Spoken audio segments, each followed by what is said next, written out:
Kita akan bahas market dulu. Mungkin sebenarnya sedikit investment tesisnya dulu ya. Maksudnya dari sisi market, saya ngeliatnya gimana.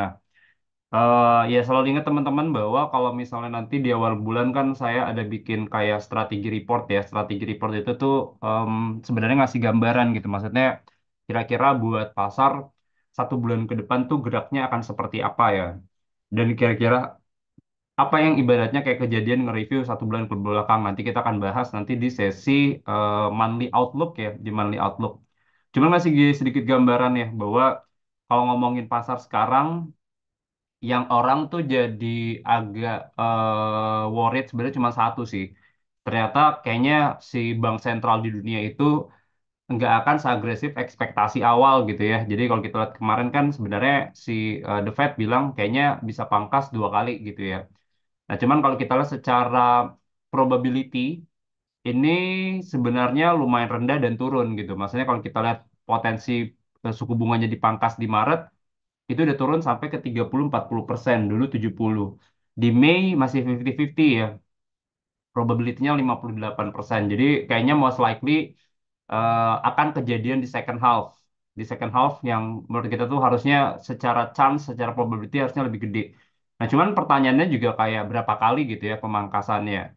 Nah, kalau kita lihat yang terakhir kan sebenarnya The Fed indikasinya 2 kali. Cuman kalau kita lihat beberapa sentral bank yang kemarin rilis laporan keuangan ya, mereka lihat bahwa kayaknya The Fed most likely cuma 2 kali nih mereka bakal pangkas suku bunganya gitu ya. Mereka bakal pangkas 2 kali buat suku bunganya.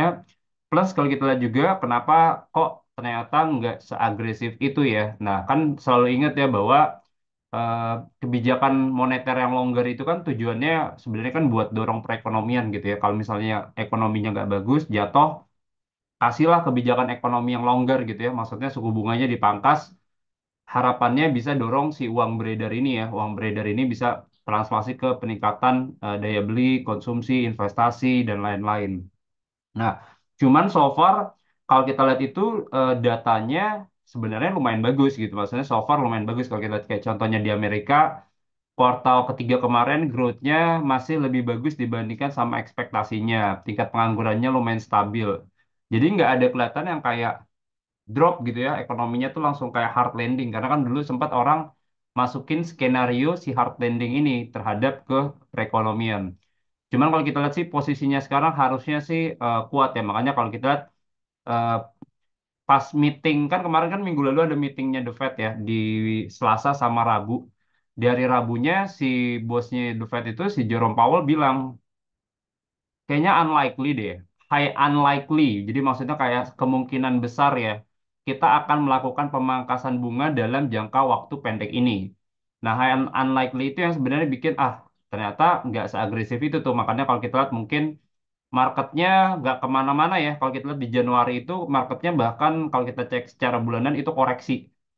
Nah, kalau kita lihat si Eropa, European Central Bank, mereka bilangnya juga sebenarnya sama gitu. Mereka nggak ngelihat atau nggak considering bahwa nanti si suku bunga itu mereka akan pangkas dalam waktu dekat ini gitu. Karena kemarin kan mereka deposit rate facility-nya masih di maintain di 4% kan. Nah, jadi itu yang sebenarnya menurut kita tuh jadi tema besarnya sih. Nah, itu ternyata yang menurut kita akan jadi PR. Nah, kedua, saya lihat kenapa market tuh mungkin bisa-bisa koreksi ya di bulan Februari. Ya, semoga saya salah gitu ya. Karena pertama yang paling investor itu agak lumayan worried biasanya ya ketika tahun politik itu volatility biasanya. Nah, volatility ini lumayan tinggi. Saya pernah bilang juga bahwa siapapun nanti ya kandidat 1, 2, dan 3 itu menurut kita tuh hanyalah sentimen gitu ya.